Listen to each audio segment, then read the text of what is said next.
because, Your Honor, I object to What the do fact you that not it's calling it an understand? Sir, ORB. your objections mean shit to me. So you keep saying, I object, I object, I object. I don't care. I don't care what you're objecting to. I'm going to hold you in contempt the next time you cut her off. Well, I do object to the setting aside of my motion, Your Honor. I'm not setting aside your motion. I'm denying your motion. Well, denying. I object to the denying. You can't object. You can appeal. Brother, why'd you just waste 5 minutes of my life? All right, folks, today we've got one of the most stubborn sovereign citizens we've ever seen.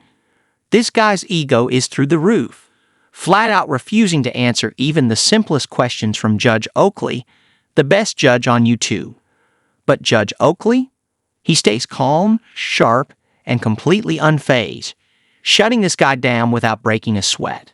What do you think? Did Judge Oakley handle it perfectly, or should he have been even tougher? Drop your ratings from 1 to 10 in the comments. Now, let's get into one of the wildest courtroom moments in a long time.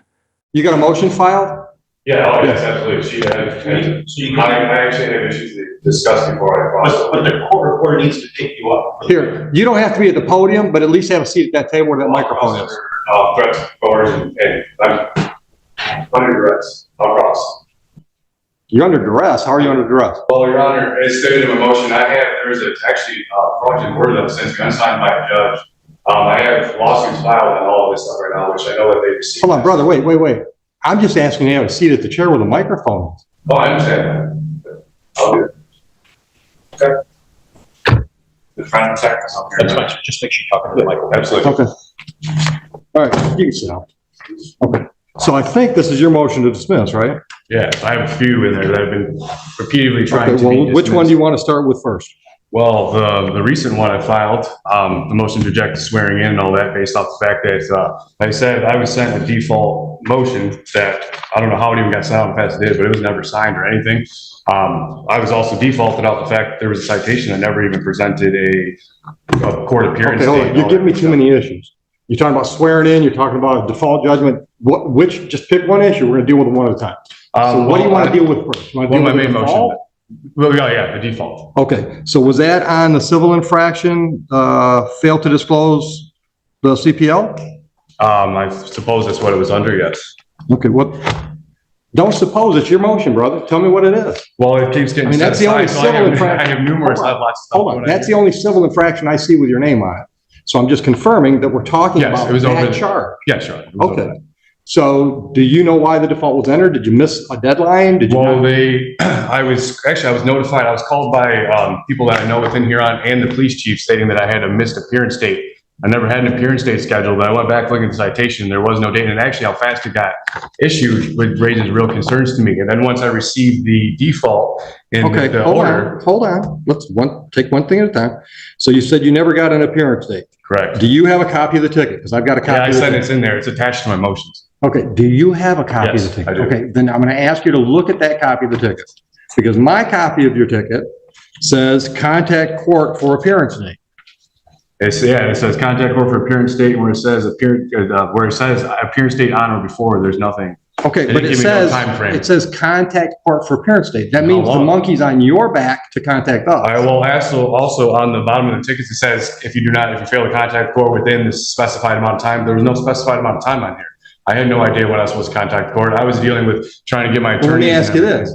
Did you contact the court? I was again, as I said, I had no sort of any time frame to contact the court. Mr. Crucell, this is going to go a lot easier on everybody if you just answer the question I asked.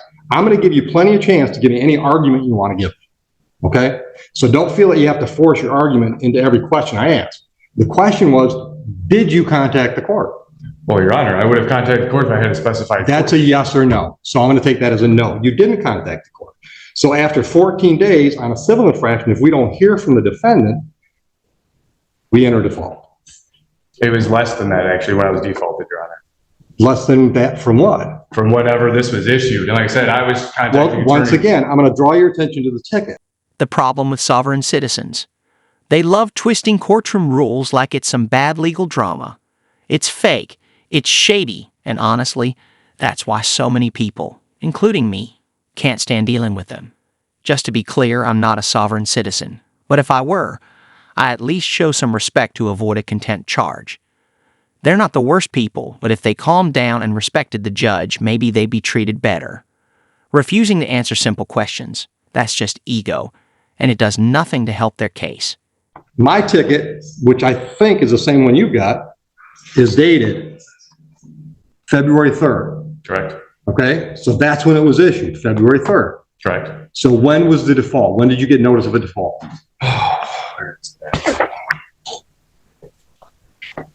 Actually, I received, I'm sorry, I know I got the thing in the mail. When did I get this? This says that, I don't even think it specifies a date.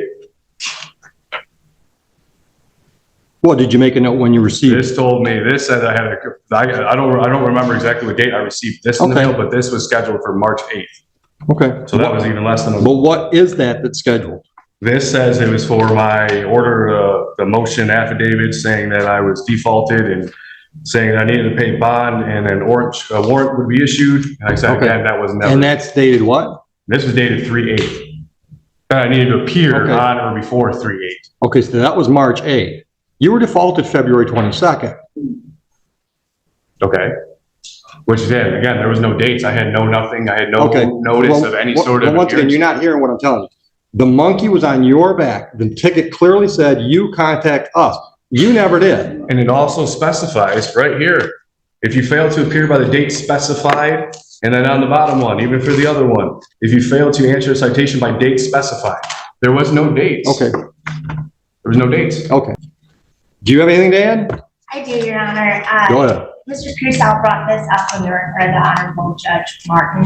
She did set aside the default in the civil infraction, irregardless of whether or not he showed up. Which I object to the set Sir, do aside. not interrupt the lady. Did she interrupt you? No, Then don't do that. Let's be civil. Go ahead. Thank you, Your Honor. Judge Green, Mr. Crusoe did bring it up again with the Honorable Judge Green, and she declined or denied his motion based on the fact that it was moot because the Judge Martin set it aside. So the default already been set aside. Yes, Brother, why'd you just waste 5 minutes of my life? since March 14th, Your Honor.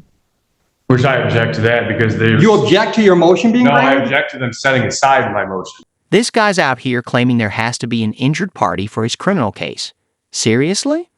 Let me break it down. An injured party isn't just someone physically hurt. The state is the injured party because breaking the law affects everyone. That's why the judge said the injured party is the people of Michigan. You can't just break the law and say, no one's bleeding, so I'm good. That's like robbing a bank and saying, unless the vault complains, I'm innocent. What do you think? Clueless or just wasting time? Let's see if he can top this nonsense. She tells me Judge Martin set aside the default based on your motion. Yes, but I was never told any of that prior to any of that. So you want to argue about the fact that you got what you asked for? No, what I'm saying is the fact that the due process was violated is what happened in this whole problem. When I was defaulted, due process was violated. So what? She set it aside. Not, listen, okay, it was set aside to cause damages to me because of what happened with the default. Well, explain to me how you were damaged. First off, there's threats made against me, right? Clearly he's threatening me to No, issue no, no. warrants, I didn't ask you threatening to about pay threats. money. I said, how were you? You said you were damaged. I'm asking you, what was the damage? But the fact that I was threatened to come in and pay money or warrants. would How be was that issued for my damage? arrest. And I was being threatened by Huron Police, which I have on record. What's the damage? What do you mean? The fact that I had to come in and pay money or I would have been, they'd have been issued. What money warrants. did you pay? Huh? What money did you pay? $280. I had the receipt and everything. It was all attached to my motions. They just keep trying to set it aside. And Judge Green never said a But word to me stop. about any of that. It's been set aside. Counsel just said, Judge Martin set aside the default. So what that means is procedurally, it's like it's a brand new file. Understood? Yeah, but that's but that, especially now with the new Chevron overlay, that's just saying that she's just trying to set it aside that there's no issues. She didn't try to set it aside. She sat it But she aside. can't.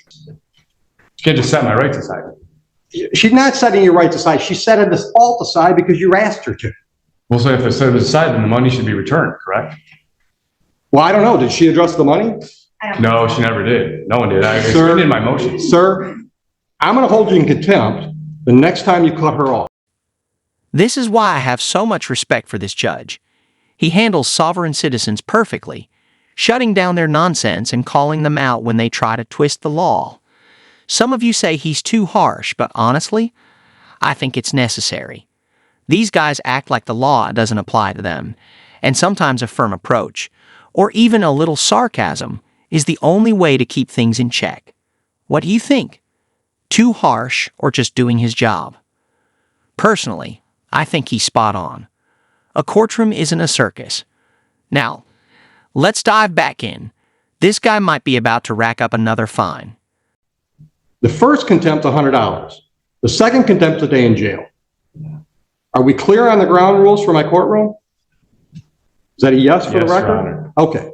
I'm giving you all the time you need to talk. Don't talk over her. Okay, I understand. I'm sorry, there's just been a lot that's been going on with this. And I'm the first time I'm seeing it, so I'm trying to get to the bottom of it. You're right. All right. So we started with what motion do you want to talk about first? You said your motion to set aside the default. That was granted by Judge Martin, is what I'm hearing from the prosecutor. So that motion's done. Would you agree? As long as my money gets returned, then I guess it's taken At care some point, trust me, your money will either get applied or returned. Next motion you want to talk about. The dismissal based off of fundamental violations of my fundamental rights and due process. Okay, well, tell me more. Okay. You have, hold on, let me just cut to the chase. You have more than just the fact that you think you have a right to travel. Yes, Your Honor. Actually, That's denied. I'll just cut to the chase. That's denied. I don't buy into that argument. Now, you can appeal that decision to the circuit court. You understand how that works? District court decisions, you can appeal. absolutely. Okay, hold on. I've denied that motion. We're not going to talk about that motion because I've denied it based on your argument that you have a right to travel and don't need a license. Is there anything else you want to hang your hat on for dismissal? Well, I do object to the setting aside of my motion, Your Honor. I'm not setting aside your motion. I'm denying your motion. Well, denying, I object to the You denying. can't of my motion. object. You can appeal. But I'm just Okay. letting you know, I'm stating for the record that I am objecting to your denial of my appeal. That's fine. Okay. Circuit court judges have bills to pay too, right? So you appeal me to the circuit court. Do you have any other argument why these cases should be dismissed? Yes, absolutely. Well, honest, Your Honor, like I said, I even have both lawsuits. They've received my lawsuits to the Huron Township Police Department overall. Hold on. I don't know anything about lawsuit. How would you suing the township work as a reason to dismiss these charges? Because the initial traffic stop and everything was an unlawful stop from the get. I was Okay, but that's got retaliating. nothing to do with your lawsuit. That might be the basis of your lawsuit. So you want to talk about whether or not there was a valid reason for a Yeah, stop? absolutely. Then make the argument. Your Honor, so prior to me being pulled over by this officer, I was actually in contact with several law enforcement officers that are friends, and actually two that are currently working within Huron that had confirmed I had every lawful right to be doing what I was doing. The one even pulled up to me and my wife at a gas station in town, and we are in Sibley and Middlebelt, right near actually to where I got pulled over, and we had discussed it and talked about it, went on about our day, and this was all prior to this incident. I had two other interactions with this officer where I had specifically told him, I've already been confirmed and doing lawful, I'm well within my lawful rights. I have it documented. You need to go talk to the sergeant that I've been talking to and a couple other buddies, right? I gave him that opportunity. It was shortly after that. And I had that confirmation well prior to me even being pulled over. Okay. So then, this officer seen me leaving my house, pulling off my dead end dirt road, proceeded. Like I said, I even told him, I've already had this, I've already Right. used this, you need to go talk to the sergeant. Right. Chose not to. Pulled me over, walked up, just started demanding ID and everything from me, and wouldn't identify himself, none of that good stuff. And then now this is where it's all led to. And I informed him, I have body cams, I have my own recording. And like I said, I have a lot. Okay, but you started out by saying you wanted this dismissed because there was not probable cause for the stop, Correct. okay? And then you went on to tell me how there was obviously a difference in opinion within the department about whether or not what you were doing was legal or not. Well, I Is that specifically a fair stated. summation? What was that? Is that a fair summation of what you just said? Some of the officers that you talked to said you could do that, and obviously the officer that wrote you the ticket didn't think you could. Correct. Okay, so that's a difference of opinion there, which has very little, if anything, to do with the probable cause for the stop. I wish we could see this guy's face right now. The way he struggles to understand something as basic as a probable cause conference is infuriating. It's not rocket science. It's just about deciding if there's enough evidence to move forward. But he's acting like he's cramming for the bar exam. And that grilled cheese moment had me dying. What do you think? Is he actually clueless or just pretending? Either way, he probably thinks he's clever, but he looks like a total fool. Let's dive back in. This is about to get wild. So I'm going to let the prosecutor explain her position on probable cause. That's it. Go ahead. Thank you, Your Honor. Defendant is requesting this court dismiss the case because of the accusation that operating an ORV on the roadway constitutes a blatant violation of his First Amendment rights and an improper attempt to regulate his constitutional rights. In his most recent motion, he does accurately cite Terry v. Ohio as controlling. This was plainly a Terry stop. Well, hold on. His argument is there was no reason for the stop. He does cite Terry v. Ohio in his newest motion. Okay. Because people submit that the investigatory stop exception in Terry v. Ohio controls the validity of the traffic stop. An officer may stop and briefly detain a person on the basis of reasonable suspicion that criminal activity is afoot. Defendant claims that he was stopped without legal justification. Rather, defendant was stopped for operating an ORV on the roadway in violation of MCL 324.81122 as adopted by Huron Township ordinance. Pursuant to the United States v. Ferguson, so long as the officer has probable cause to believe that a traffic violation has occurred or was occurring, the resulting stop is not unlawful and does not violate the Fourth Amendment. On authority of state law and township ordinance, a person shall not operate an ORV which is not registered upon a public highway, street, or right of way. On the date and time of the offense, the defendant operated an ORV which was not registered, specifically an ATV on Middlebelt Road, a public highway in Huron Township. Additionally, during the course of the investigatory stop, the defendant failed to provide a valid driver's license and failed to immediately disclose that he was a valid CPL holder and carrying a firearm, which is why he was cited. All right. Which I object to the Hold on. All right. So the one misdemeanor is operate the ORV on the roadway, and the other one is fail to display a valid license. That's Okay. correct. All right. So that's her response to your argument. They didn't have probable cause. What's your reply to her response? Well, I object to her terms of operate. There's no evidence that I was operating anything. Okay. Let me stop you. I killed that when I said the whole traveling thing doesn't go anywhere with me. Operating and traveling, as you define operating, or as you define traveling, we define it operating. So Right. hold on. I've already ruled on that issue. You can appeal that decision to the circuit court. We're not going to plow that field again. So now we're talking about probable cause. What I just heard was the township has an ordinance that says nobody can operate an ORV on a roadway. Would you agree that's an ordinance in the township? Your Honor, I may agree. Yes with or that. no? Mr. Yes, I agree with that. Okay, stop. If that's a valid argument or ordinance, and when I say valid, I don't mean if it's constitutional, if it's, stood the test of a challenge. I mean, if it's on the books, all right?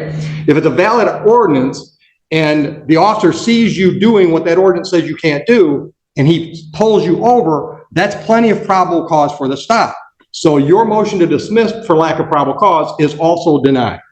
Do you need me to clarify that ruling for your appeal reason? Yes, I actually, because Your Honor, I object to What the do fact you that not calling it an understand? Sir, ORV. your objections mean shit to me, okay? I don't care what you're objecting to. This court hearing should have ended by now, but this sovereign citizen is dragging it out like it's his own personal TED talk.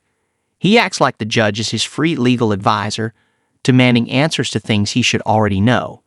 Meanwhile, Judge Oakley is doing his best to keep things moving. But if this guy can't follow basic courtroom rules, what will get through to him? Maybe a night in jail will do the trick. What do you think? Is it time for the judge to lay down the hammer? Let's see if this guy finally shuts up or ends up behind bars. I don't expect people to like every decision I make. That's why there's an appellate process. So you keep saying, I object. I don't care. All right? It's not helpful for today's process. My decision to deny your motion to dismiss based on lack of probable cause is because there was probable cause, because there was a clear ordinance on the books that the officer thought you were violating. That gives the officer a reason to stop you. Do you have any other reasons why you think these matters should be dismissed today? Yes, absolutely. First off, they're trying to label my private property as an ORV. It was not an ORV, and it's not even technically an ORV. If you look up the definition of ORV, it is not an ORV. If you look up the definition of automobile or vehicle or any of that sense, that's what it falls under. It does not fall under an ORV. They're just trying to label it as an ORV is what is happening. Okay. That seems like that would be an issue for trial for you to testify, maybe me to see some photographs, maybe the officer to testify, and then I'll decide whether or not it meets the definitions of the statutes. Would you agree with me? Because that seems like a triable issue. I suppose, yes. Okay, well, this isn't the trial. Well, I understand I don't think that. it's scheduled for trial. Right, this is just motion. All right. Any other issues that you want to hang your hat on as why it should be dismissed? It being these files. Like I said, from the beginning, it's like the officer had already been notified 2 times prior to this that what I was doing was lawful, that what I was doing was not an ORV, which I had stated to him. But that's, witness to that as Mr. well. Purcell, with So again, respect, that's all your opinion. Obviously, the officer had a different opinion about all those things. well, right? the officer chose to retaliate against me is what happened, Your Honor. Which I have the evidence and I have witnesses going on. Or he had a difference of opinion about whether or not you were driving an ORV. Or just didn't understand the laws or That the could be actual too. wording. That could be too. But guess who gets to make those decisions? At trial. Well, honestly, in the trial, I'd request a jury trial, which is guaranteed. Well, you can't get a jury trial on the civil infraction, but you can certainly get a jury trial on the misdemeanors. Absolutely. Okay. Do you have anything else to be discussed today on motion day? Well, yeah, and as far as the disclosed CPL, like I said, I have, again, stating I have the body cams and I have my own But sir, recording. stop. That's going to be an issue at your formal hearing, whether or not you violated that civil infraction. Once again, I got to have evidence, right? I got to take testimony.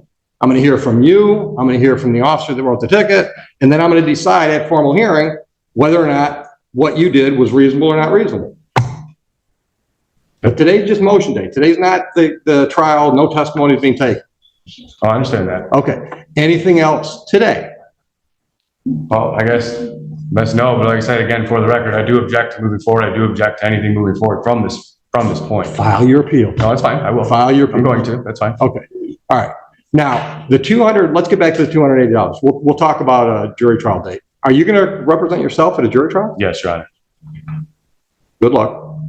All right. Now, Mr. Purcell, I'm going to strongly suggest that you get an attorney involved in this.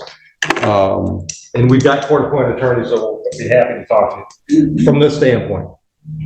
I'm not taking you to law school on the jury trial day.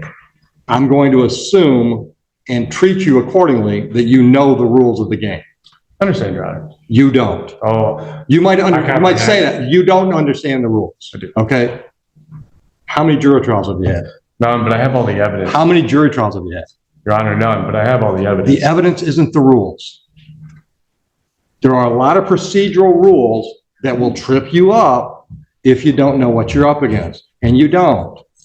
I'm going to suggest to you that even if you want to handle your evidence presentation yourself, you might want to get an attorney involved to help you with the procedural rules, because once again, I'm not going to take you to law school that day. I'm not going to subject the jury to that. It would be a waste of their time. You understand that?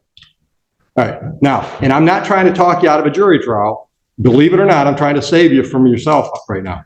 If you want to have a bench trial, I will be much more lenient with you not knowing what you're doing procedurally, because then it's just our time.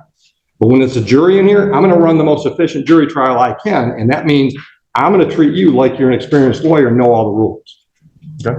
All right? All right. So if you decide, number one, that you don't want a jury trial, you want to do a bench trial, let me know long in advance of that date so we can save it for somebody else. Or two, if you want the assistance of an attorney, I will give you the ability to talk to one of our court-appointed attorneys and see if they can assist you in the manner you want to be assisted. Okay. Understood? Yes, Your Honor. Any questions? Nope. Anything else? Have a nice day. Boom, minus 30 days, just like that. If that's not a wake-up call for sovereign citizens, I don't know what is. If you ever find yourself in Judge Oakley's courtroom, maybe rethink your strategy and hire a lawyer. This guy thought he could outsmart the system, but all he had to do was answer basic questions. Instead, he got himself thrown in jail. The law isn't optional, and Judge Oakley does not play around. What do you think? Too harsh or just right? Drop your thoughts in the comments, and don't forget to like and subscribe. Thanks for watching.